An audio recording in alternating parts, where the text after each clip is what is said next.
Hey everyone, thanks for joining in. You're listening to E412 Catalyst. E412 Catalyst exists to equip and encourage everyone to be making disciples in the everyday stuff of life.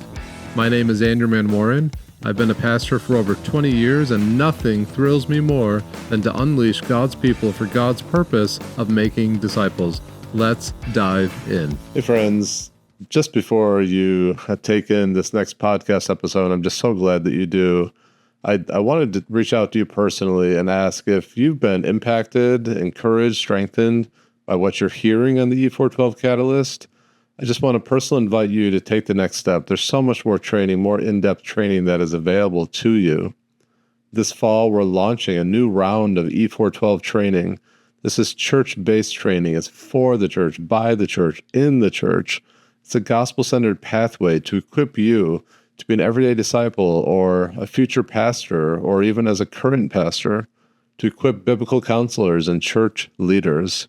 The training is in-depth. It's extremely practical. I guarantee you'll be challenged and you'll learn to love the church and others and God so much more. Whether you're called to disciple, counsel, lead, plant, pastor, we'd love to walk with you. Registration is open right now. And it's very, very, very affordable. We just ask you cover the price of the books and give a small donation of $100 to cover tech fees and help us be advancing the gospel of Jesus Christ. You can learn more and apply at e412training.org, or you can email us at e412training@gmail.com and ask any questions that you might have.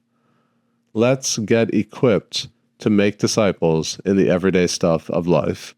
Enjoy the podcast. Welcome back to the E412 Catalyst podcast. We're in a series called Beholding, a journey into the heart of who God is. Last week, we began by asking, what does it mean to truly behold the glory of God, and why does it matter? And the answer to that is because you become what you behold. And when you behold God, you change. This week and the next, we're diving into one of the most awe-inspiring yet often overlooked attributes of God, His Aseity. It's A-S-E-I-T-Y, God's Aseity. I'm pretty sure that's a word you don't hear very often, but the truth is it holds soul-strengthening power. You and I will see today that God is not needy. He is self-existent and self-sufficient. And that's incredibly good news. So let's begin.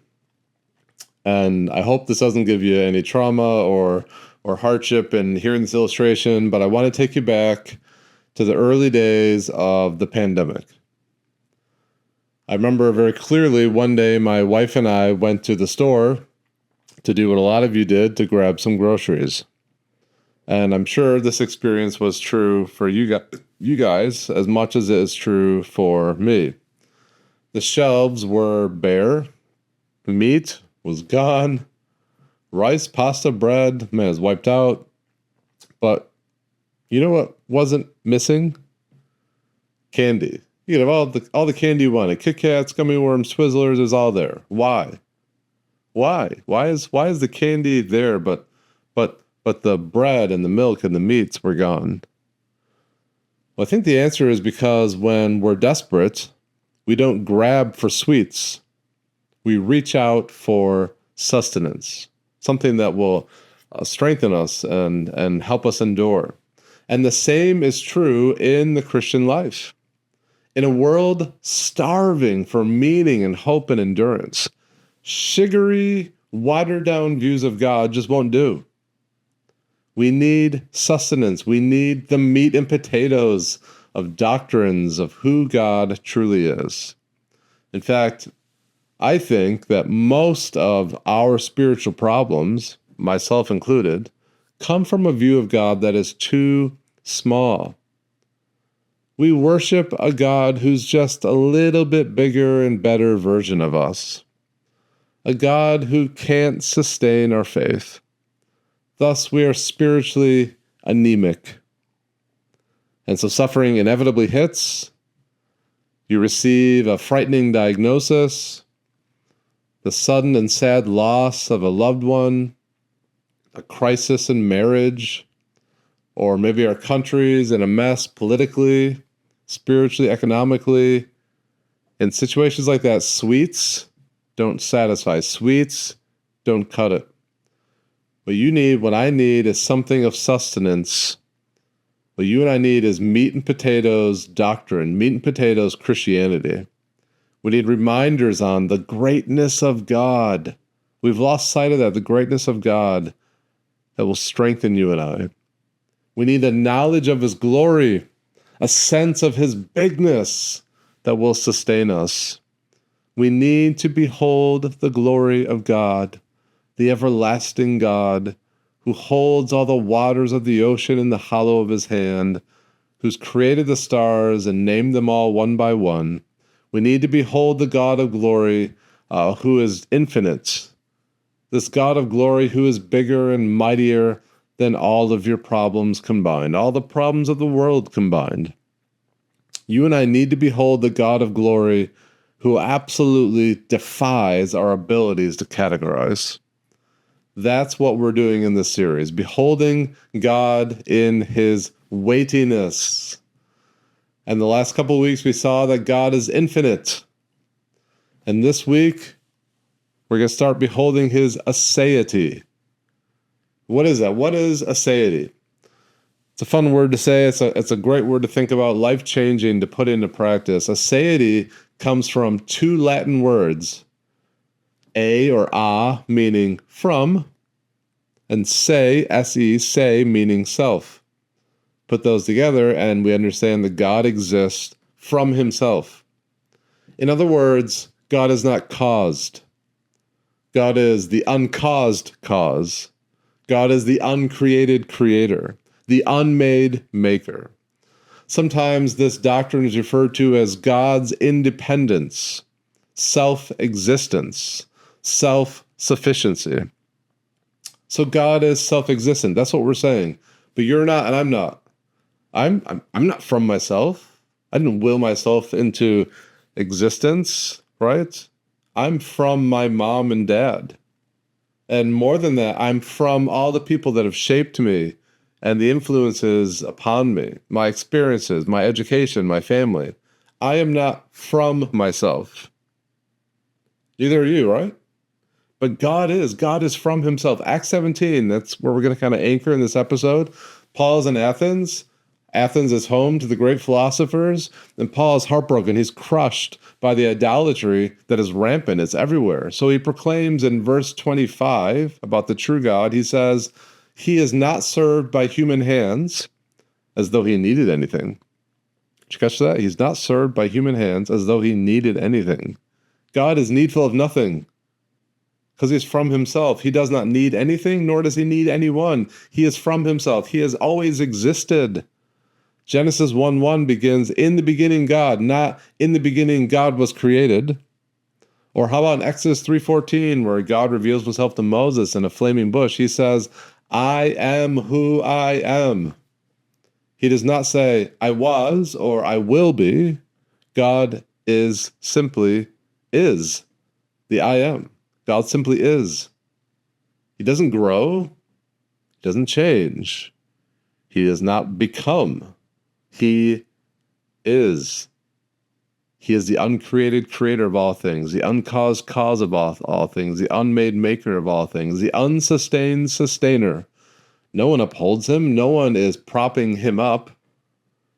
He does not depend upon anyone or anything for existence. God is exclusively from Himself, from eternity to eternity. Is your mind blown yet? It's incredible, isn't it? This is who our God is. It's so exciting, isn't it? Every one of us listening right now, by faith in Jesus, is in the process of becoming. See, that's true, whether you're trusting in Jesus or not. You're in the process of becoming something. You're going to be what you are now becoming is inevitable. And what you are now becoming is dependent upon what you are now beholding. Remember that idea again. Seeing is becoming, but not God. Absolutely not God. His being is not becoming. God is absolute perfect being. God is the fullness of being. God is self-sufficient. And from his self-existence flows his self-sufficiency. He lacks nothing. Acts 17, verse 25 again. Nor is he served by human hands as though he needed anything, since he himself gives to all mankind life and breath and everything. Everything he gives. God needs no help. He doesn't need advice. He never needs a 5-hour energy boost. He doesn't need encouragement. All the power, wisdom, and goodness he could ever need are eternally and infinitely present within himself.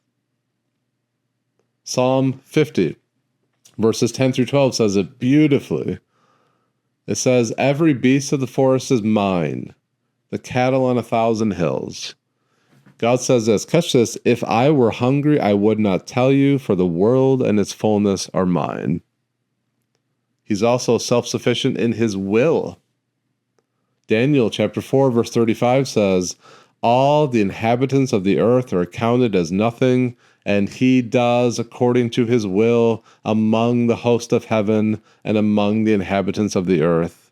And none can stay his hand or say to him, what have you done? So he's self-sufficient in his will, and he's self-sufficient in his power. Psalm 115, verse 3 says, our God is in the heavens. He does all that he pleases. Romans 11, 33 through 36 sums this up quite powerfully. Oh, the depths of the riches and wisdom and knowledge of God. How unsearchable are his judgments, and how inscrutable his ways. For who has known the mind of the Lord, or who has become his counselor, or who has been given a gift to him that he might be repaid? The point being, no one has ever instructed God. No one has ever told him anything he doesn't already know. He has no need for anyone's advice or help. God never needs a consultation. He never needs an education or a refresher. No one has ever put God in a position where he is indebted. All creation is indebted to him. God is not answerable to you. He's not answerable to anybody. Now, in his grace, God sometimes explains things to you and I, but he doesn't have to. God doesn't have to explain himself to anybody. Thus, verse 36 of Romans 11 says, and hear his sufficiency here, his aseity, for from him and through him and to him are all things. From him. God is the source of all things, the beginning of all things. Everything comes from him. God is undrived, while you and I derive everything from him. Through him, God is the agent, the instrument, the means by which all things are accomplished. To him, he's the goal. How many things are to him? What's it say?